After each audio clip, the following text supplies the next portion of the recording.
Hello, welcome class 6 to your history class. So students, as we are discussing about chapter 3rd of history, that is in the earliest cities. So students, in the earliest cities, we have read so far about the story of Harappa, about what was special about these cities, then houses, drains and streets, life in the city, new crafts in the city, and then in the last lecture we have discussed about in search of raw materials. So our today's topic that we are going to discuss is food for people in the cities.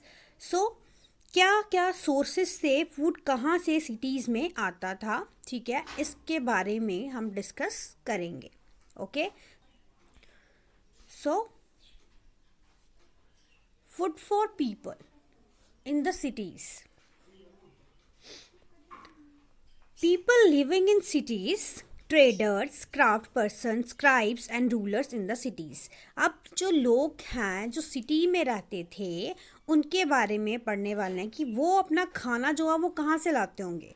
ठीक है, जो गाँव की बात की जाए तो गाँव में जो खाना है वो कौन उगाता है? किसान उगाता है. ठीक है, किसान जो है अपने लिए खाना उगाएगा, कोई भी गेहूँ या सरसों या कुछ भी जो है वो खाना अपने लिए उगाता है. लेकिन शहरों के लोग जो हैं वो, जैसे कि मैंने आपको बताया कि फार्मिंग नहीं कर सकते थे, तो वो जो है वो खाना कहाँ से आता होगा. ठीक है, तो और लोग जो थे जो सिटीज़ में रहते थे वो कौन थे? ट्रेडर्स. ठीक है, जो व्यापारी लोग थे जो वो सिटीज़ में रहते थे. क्राफ्ट पर्सन्स, वो भी सिटीज़ में रहते थे. स्क्राइब्स, रूलर्स, जो सिटीज़ में रहते थे. ठीक है, तो उनके लिए जो खाना है वो जो है वो कहाँ से आता होगा? तो ऑब्वियस सी बात है कि आज के ज़माने में भी कुछ लोग क्या रहते हैं, गाँव में रहते हैं, कुछ लोग शहरों में रहते हैं. ठीक है, तो जो शहरों में रहते हैं उनका खाना जो है इनडायरेक्टली डायरेक्टली कहीं से आता है ना, तो वो इंडस्ट्रीज से मार्केट में आता है, मार्केट से हम लोग ख़रीदते हैं. लेकिन वो इंडस्ट्रीज़ में कहाँ से जाता है? तो वो जो है आज भी फार्मिंग होती है, एग्रीकल्चर होता है, फार्मर्स जो हैं वो क्रॉप्स उगाते हैं. तो पहले भी वैसा ही हुआ करता था. ठीक है, तो फूड जो है वो फार्मर्स और हर्डर्स जो थे वो क्या करते थे, वो सप्लाई करते थे खाना. ठीक है, वो सिटीज़ के लोगों को खाना सप्लाई करते थे. तो वहाँ के लोग क्या क्या उगाते थे? हड़प्पन्स ग्रू वीट उगाते थे वो. ठीक है, बार्ली, पल्सेस, बहुत सारी दालें, पीस, मटर, राइस, सेसम, लिनसीड, मस्टर्ड. ठीक है, ये सब जो है वो उगाते थे. इसका जो है फार्मिंग करते थे वो. तो फार्मिंग जब करते होंगे तो आज अगर हम देखें तो बहुत सारी मशीन्स जो हैं, फ्लोइंग के लिए मशीन्स हैं, टिल्टिंग के लिए मशीन्स हैं. ठीक है, और इरिगेशन के लिए मशीन्स हैं, हर चीज़ के लिए मशीन्स हैं, अवेलेबल हैं.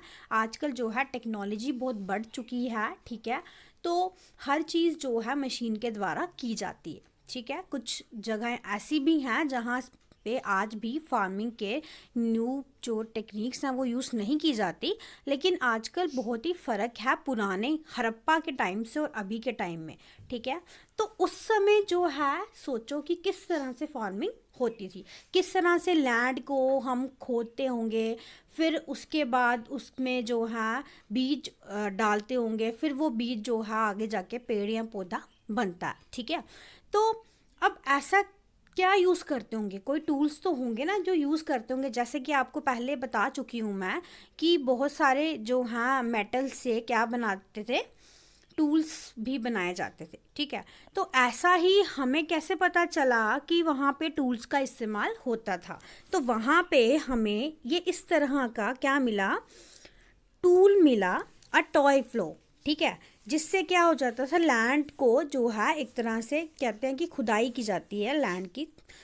उससे अच्छे से लैंड जो है वो मिट्टी अच्छे से मिक्स हो जाए उसमें. ठीक है, तो वहाँ पर जो है उसके बाद जो है बीज बोए जाते हैं. ठीक है, तो हमें ये पता चला ये टॉय फ्लो देखकर कि वहाँ पे फ्लो का क्या यूज़ किया जाता था, वहाँ पे असली फ्लो का भी यूज़ किया जाता होगा, क्योंकि जब वही चीज़ जो है पिछले लेक्चर में मैंने आपको बताई कि अगर कोई ओरिजिनल चीज़ है उसी को देख के हम उसकी डुप्लीकेट बना सकते हैं, ठीक है।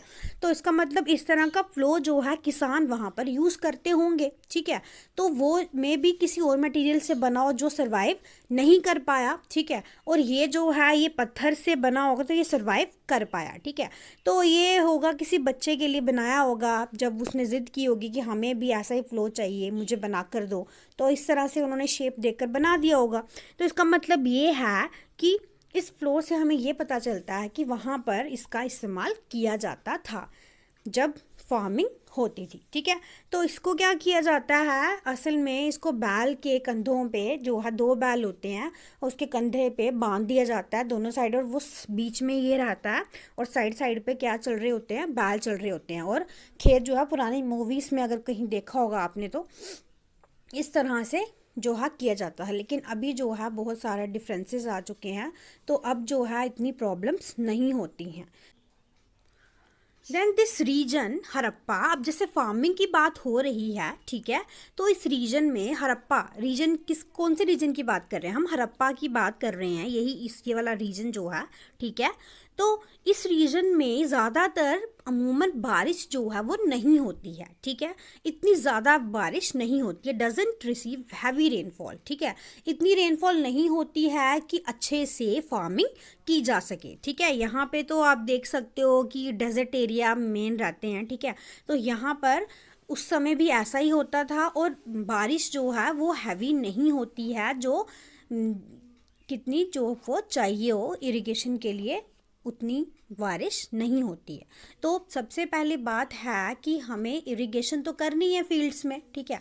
तो फील्ड्स में इरिगेशन करने के लिए हमें पानी की ज़रूरत तो पड़ेगी। अगर बारिश से पानी नहीं मिल पा रहा है उतना, तो उसके लिए हमें क्या करना है, बाहर से इरिगेशन देनी। इरिगेशन मतलब क्या, सींचना, ठीक है, सिंचाई करना।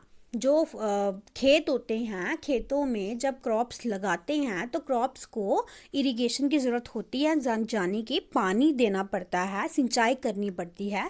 जैसे कि आपने अपने घरों में अगर 1-2 पौधा लगाया होगा गमले में, तो अगर आप उसको पानी नहीं दोगे तो वो सूख जाएगा, ठीक है।